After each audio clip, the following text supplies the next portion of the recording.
Olá, tudo bem com vocês? Especialmente vocês, torcedores do Flamengo e torcedoras do Flamengo. Tudo bem? Eu espero que sim. Neste vídeo eu quero comentar com vocês sobre o Rodrigo Garro, né, que é um jogador argentino do Talleres de Córdoba, que segundo o Mauro César Pereira foi oferecido ao Flamengo e que, dizem alguns, seria uma opção ao De La Cruz caso o Flamengo não consiga contratar este jogador. Acho até que é um jogador bem diferente do De La Cruz, né? E é um jogador... Porque o De La Cruz, gente, é um jogador que tem uma tendência a jogar em vários lugares do campo, né? E acho que joga muito bem em vários lugares do campo. Mas o tipo de jogo do Garro, para mim, é um pouco diferente. Aquilo que ele tem de melhor supera o De La Cruz naquilo que o De La Cruz pode fazer de igual, né? Ou seja, o Garro é um jogador que atua pelo setor, pelo corredor central, como um camisa 10, se for o caso, né? E em tal sentido, eu acho que ele é melhor do que o De La Cruz. Se nós pensarmos, por exemplo, a polivalência do De La Cruz, evidentemente que o uruguaio supera o Garro, evidentemente. O De La Cruz é um jogador que joga muito bem em várias posições, né? O Garro é um jogador que é melhor do que o De La Cruz na posição ali do meio de campo. Seja quando ele é pensado como camisa 10, seja quando ele também é pensado como um jogador camisa 8, né? Que ele pode fazer também essa função perfeitamente, o Rodrigo Garro, né? Seria um bom jogador para o Flamengo? Seria uma grande contratação, uma boa contratação questionável, uma promessa? Como é que se insere o Rodrigo Garro como um possível reforço do Flamengo, né? Bom, antes de continuar com essa conversa, fazer um lembrete para você aqui muito importante que este vídeo tem o patrocínio da 1xBet para você que curte, tá? Uma aposta esportiva, evidentemente, tá? A 1xBet, gente, é uma casa de aposta que está patrocinando meu canal já há um bom tempo. E quando isso aconteceu, antes de acontecer, foi quase um mês que eu investiguei aí essa casa de aposta para saber se ela era confiável ou não, tá? Então, é um tipo de casa de aposta que não se envolve com problemas que estão acontecendo por aí, né? Então, se você não conhece, usa o link que está na descrição do vídeo e também no comentário fixado para lá se cadastrar. Quando eu fizer, coloque o código promocional UANCHJOSA, porque ele vai te permitir dobrar, caso você queira, o valor do seu primeiro depósito, né? Lembrando que tem algo aí também que você precisa entregar para ter esse dobro aí, né? No valor do seu primeiro depósito, mas sobretudo, para notificar para eles que vale a pena investir aqui neste canal. Então coloque lá o código promocional UANCHJOSA quando você lá se cadastrar. Beleza, gente? E de quebra, bom de quebra, e de quebra. Tem sempre aquelas dicas de aposta que eu deixo aqui, né? E muita gente está ganhando dinheiro com elas, né? Quando você pensar sua aposta, considere a possibilidade de olhar para um jogo que vai acontecer no meio de semana e vai estudando pouco a pouco, gente. Tá? Vamos tornar bastante profissional essa ideia de apostar, né? Então, pega a caneta aí, eu vou dar para você aqui dica de alguns jogos legais. Brasil e Senegal. Para mim, sai no mínimo 3 gols nesse jogo aí. Você quer uma aposta bem segura? Coloca aí, vai sair 2 gols. Beleza? Acho que as duas equipes até marcam, mas pode colocar que vai sair 2 gols no mínimo nessa partida aí, tá? São Paulo contra o Furacão. Este jogo vai acontecer no Morumbi. Para mim, é empate ou vitória do tricolor do Morumbi, tá? Santos contra Corinthians, empate ou vitória do Corinthians. Ou você pode colocar alternativamente aí, que vai sair no mínimo 2 gols nesse jogo aí, tá? Bahia contra Palmeiras, empate ou vitória do Verdão, tá? Nesse jogo.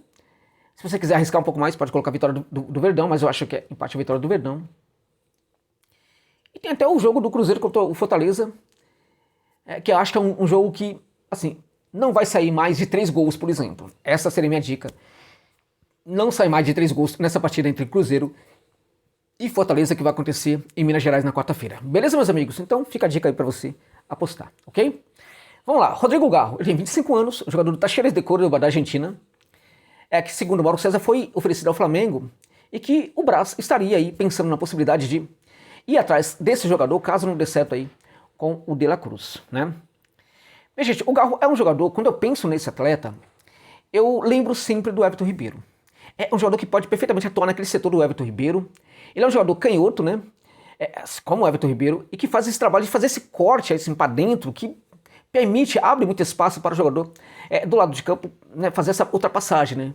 Um lateral ali pode ultrapassar muito bem quando o Everton Ribeiro segura a onda ali. Gente, esse corte para dentro do Everton Ribeiro é uma das grandes características do jogo dele no Flamengo, né? O Garro entrega isso, e entrega muito bem.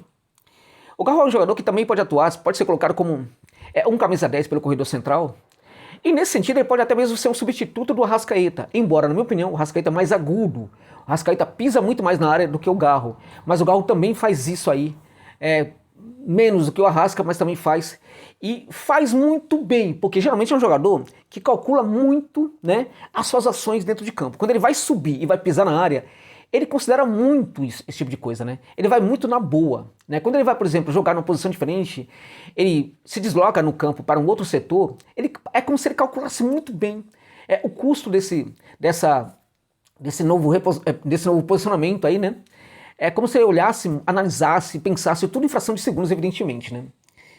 O Garro é um jogador que processa muito rapidamente o que está acontecendo dentro de campo, né? Ele tem uma leitura bem panorâmica, bem ampla, né? Panorâmica mesmo, dos acontecimentos do jogo, né? E tem uma inteligência que permite a ele antecipar situações que vão acontecer imediatamente, né? E a partir daí ele se posiciona muito bem para lidar, né, com esses acontecimentos do jogo, né?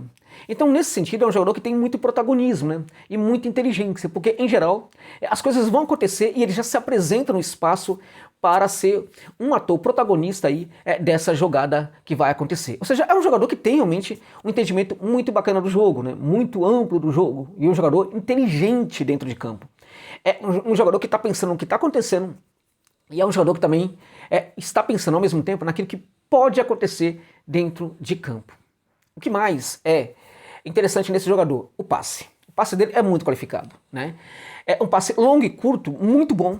É um jogador que sabe fazer inversões precisas. Meus amigos, minhas amigas, inversão no futebol, quando ela é muito bem feita, ela gera inúmeras variações para a sua equipe dentro de campo.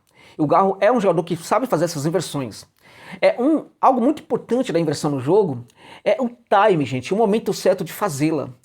O cálculo que você faz sobre a correlação de forças, né, que o seu colega de equipe tem em relação aos defensores. Então, quando eu vou fazer essa inversão, eu preciso calcular a correlação de forças, preciso saber se o meu colega que vai receber essa bola, o receptor dessa bola, se ele vai ter uma disputa complicada ou se ele vai ter uma disputa tranquila. O Garro é um jogador que, quando faz essas inversões, ele tem um bom cálculo desse tipo de jogada, né?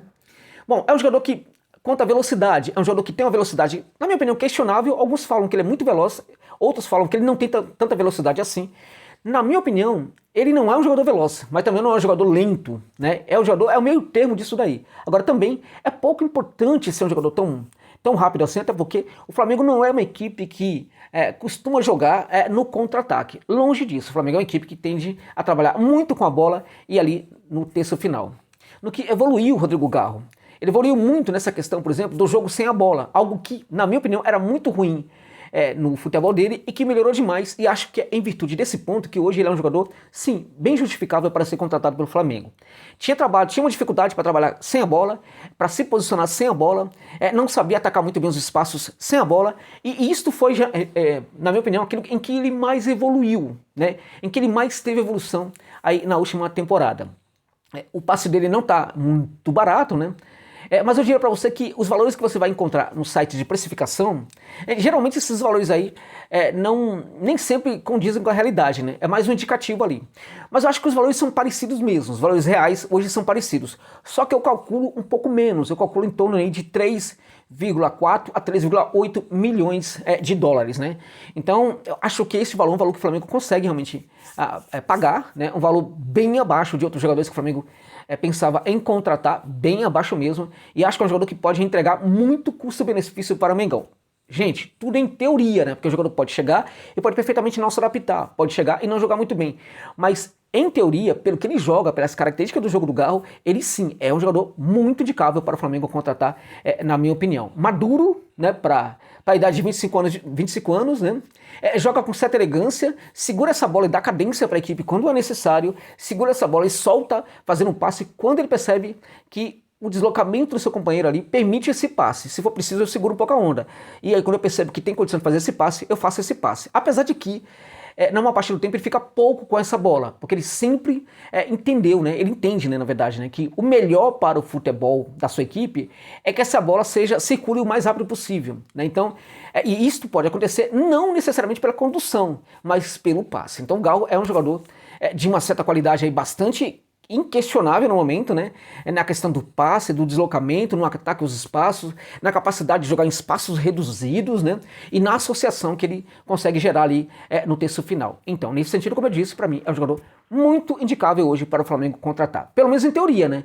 Em teoria, de fato, é um ótimo perfil para o Mengão contratar para chegar e pelo menos ser um reserva, digamos assim, para o Everton Ribeiro. Tá bom, meus amigos? É isso.